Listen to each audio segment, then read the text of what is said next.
Bismillahirrahmanirrahim. Assalamualaikum warahmatullahi wabarakatuh.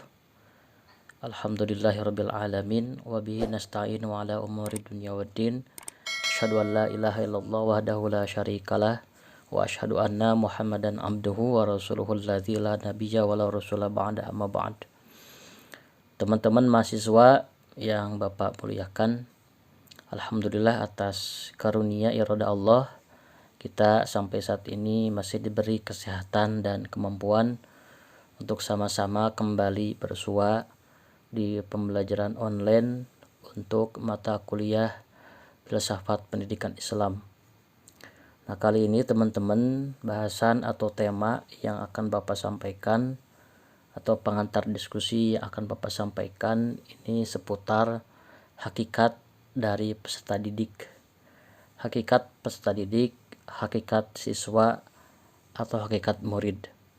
Nah, tentu saja nanti dibahas lebih dalam oleh kelompok 9 di aplikasi Sifim Edling yang seperti biasa kita laksanakan.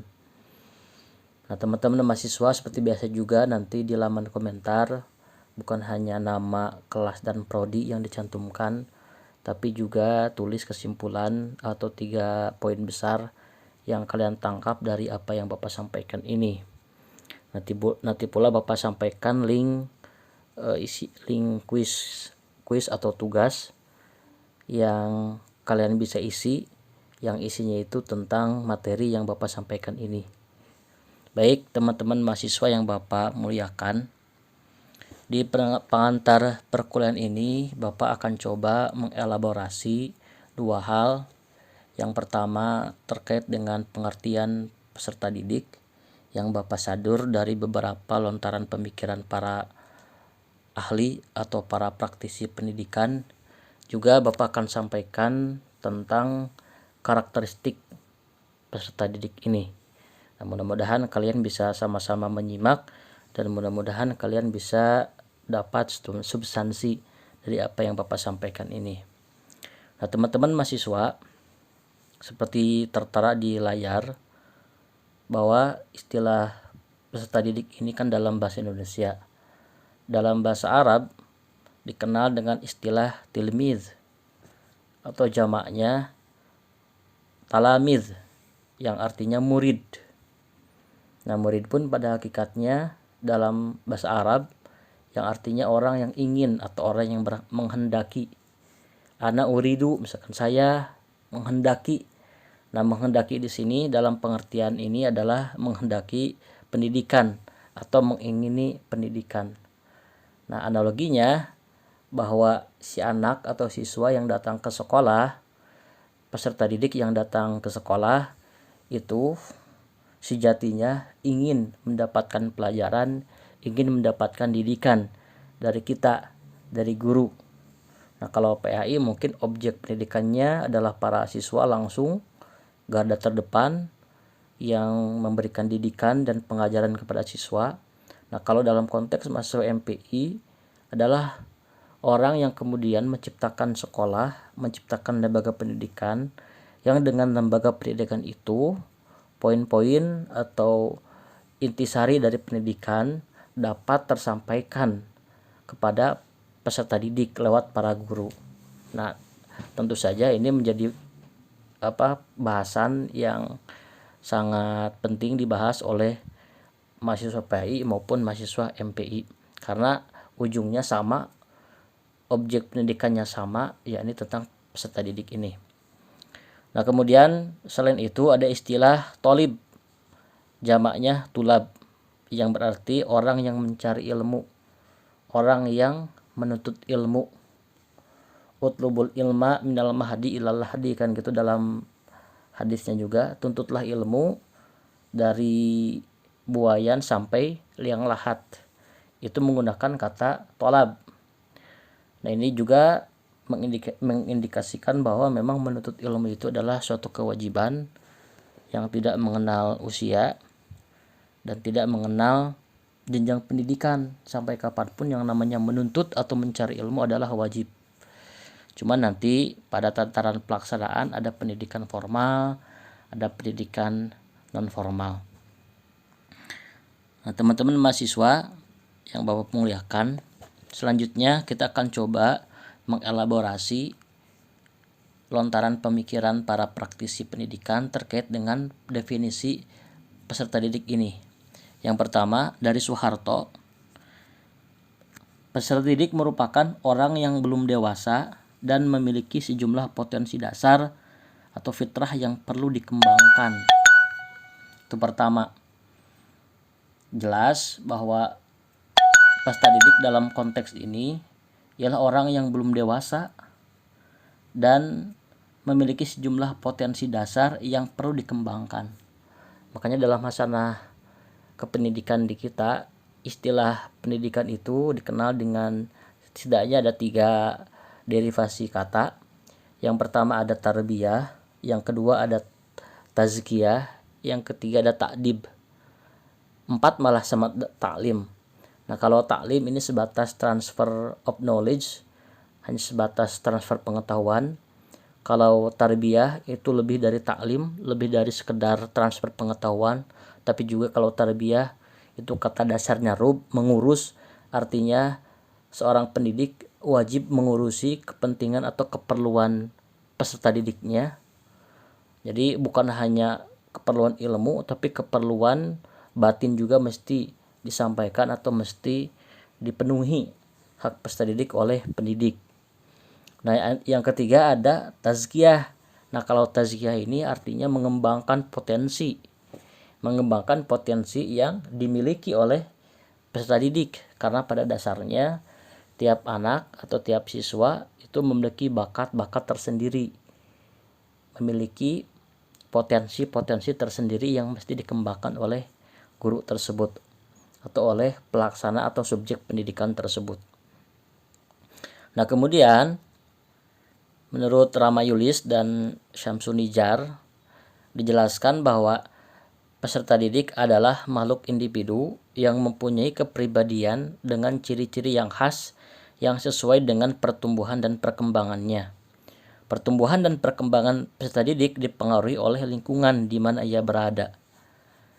Nah, kalau menurut Ramayulis dan Syamsunijar ini berkaitan erat dengan teori perkembangan sebetulnya.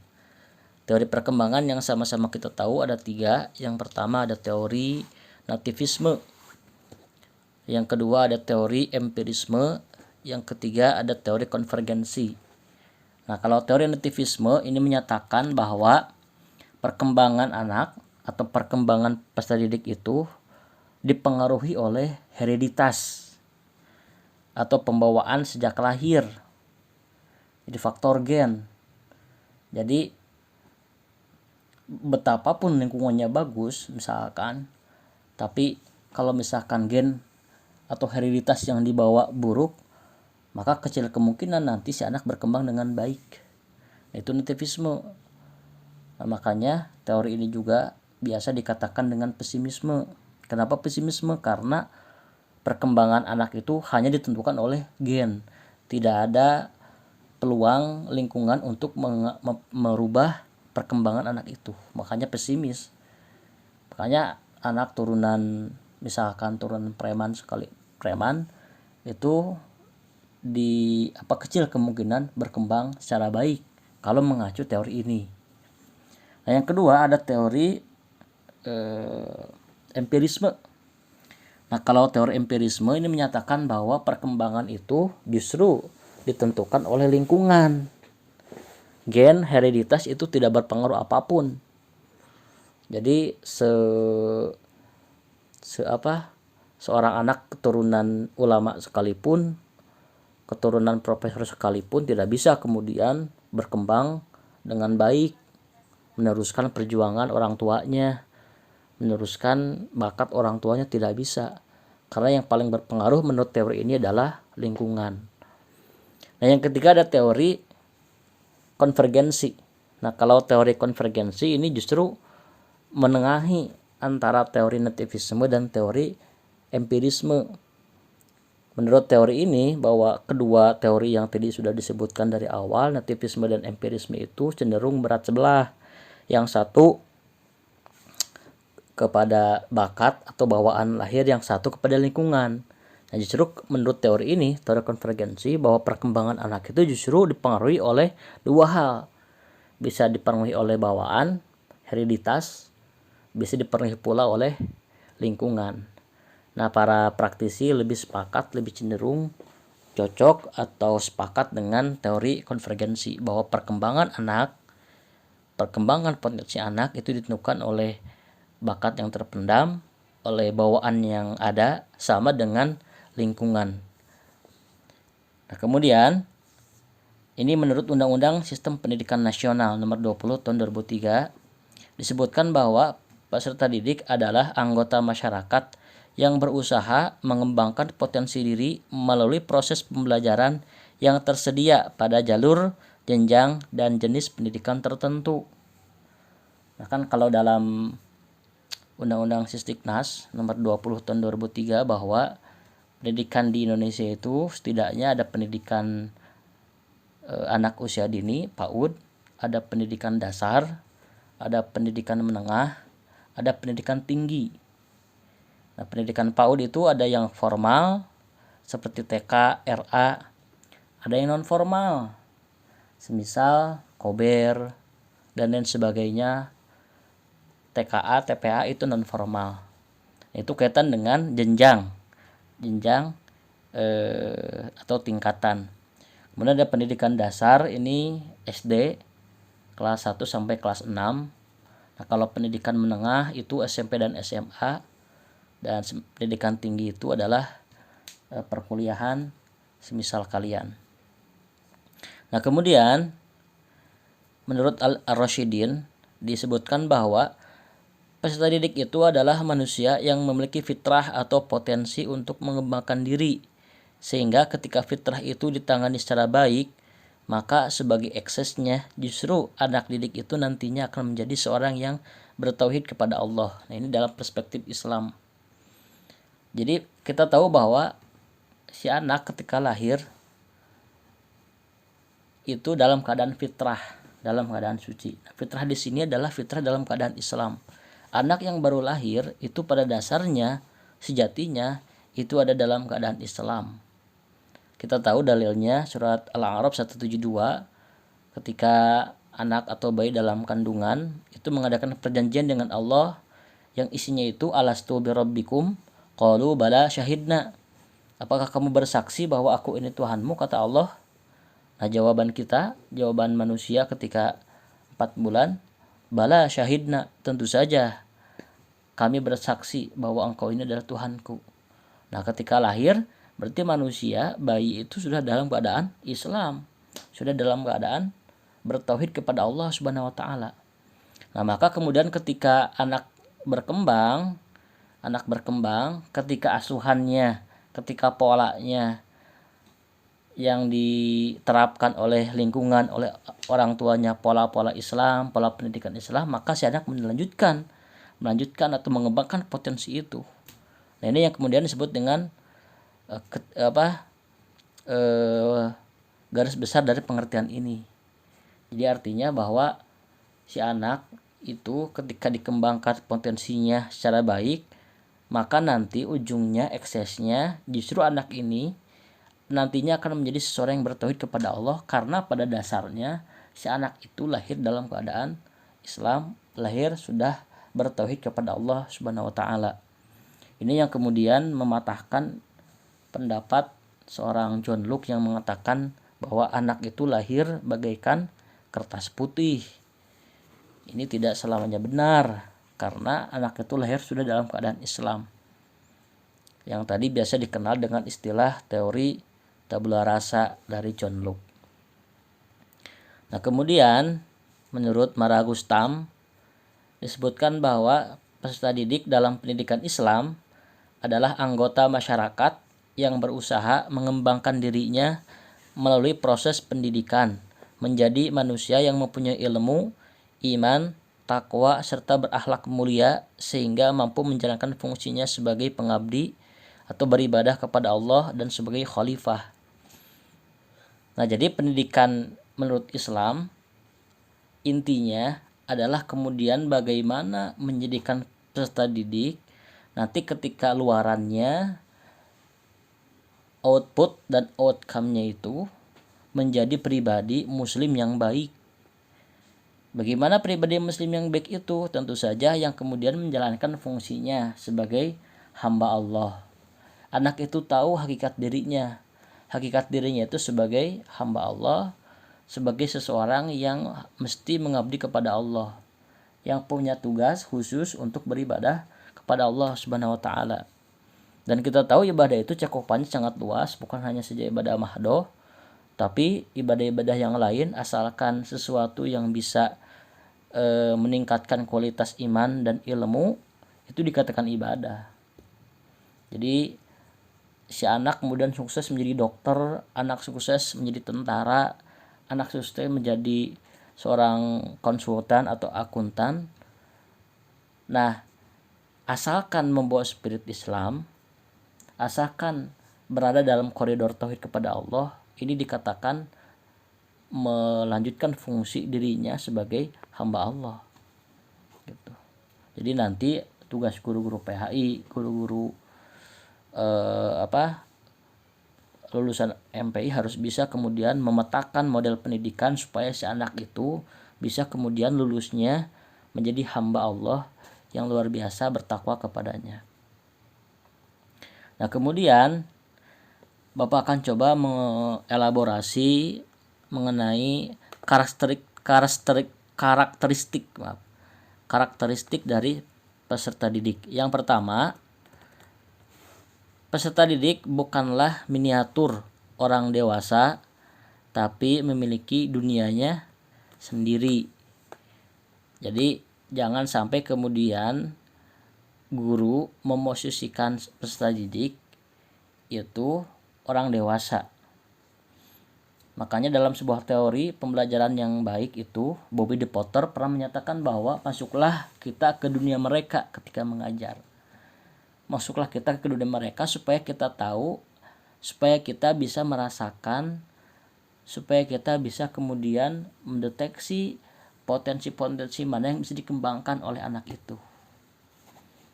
Karena memang anak kecil itu terpengaruh oleh usia dan perkembangannya. Makanya kan dibedakan jenjangnya berdasarkan usia. Pendidikan dasar SD berapa tahun sampai berapa tahun kan gitu. SMP, SMA dan seterusnya itu sejatinya didasarkan pada usia. Yang kedua, peserta didik memiliki periodisasi perkembangan dan pertumbuhan. Ya, jelas seperti yang sudah dibahas dalam beberapa teori yang dibahas dalam psikologi perkembangan, dalam setiap masanya, dalam setiap masa perkembangannya itu si anak itu memiliki waktu atau periode yang kemudian menjadi ciri khas, menjadi karakter dari anak itu. Berdasarkan karakternya di usia itu, guru harus tahu sehingga bagaimana pola cara mengembangkan potensi dari anak itu. Jadi memang pemahaman ini justru sangat perlu untuk diketahui oleh para guru. Jadi agar nantinya aktivitas kependidikan Islam misalkan disesuaikan dengan tingkat pertumbuhan dan perkembangan yang ada oleh peserta didik itu. Kemudian yang ketiga, peserta didik adalah manusia yang memiliki kebutuhan, baik yang menyangkut kebutuhan jasmani maupun rohani yang harus dipenuhi. Jadi kan pemenuhan kebutuhan peserta didik harus diketahui oleh guru, oleh pendidik. Nah, di antara kebutuhan tersebut misalkan ada kebutuhan biologis. Nah, makanya kan di dalam kurikulumnya ada mata pelajaran penjas di antaranya. Ini dalam rangka memenuhi kebutuhan biologis. Kemudian kebutuhan psikologis, kasih sayang dari gurunya. Kemudian rasa aman juga. Kemudian yang mesti dijaga, harga diri anak itu. Tentu saja kesemuanya itu penting dipahami oleh pendidik agar tugas-tugas kependidikannya dapat berjalan secara baik dan benar.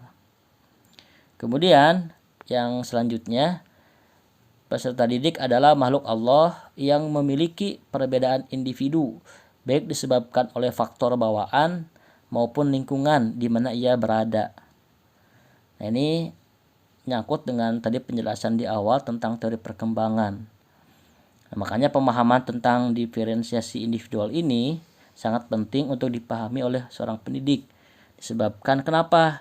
Karena menyangkut dengan nanti bagaimana pendekatan yang perlu dilakukan oleh pendidik itu dalam menghadapi ragam sikap, ragam perbedaan karakter dalam suasana yang dinamis, tanpa harus mengorbankan kepentingan salah satu pihak atau salah satu kelompok.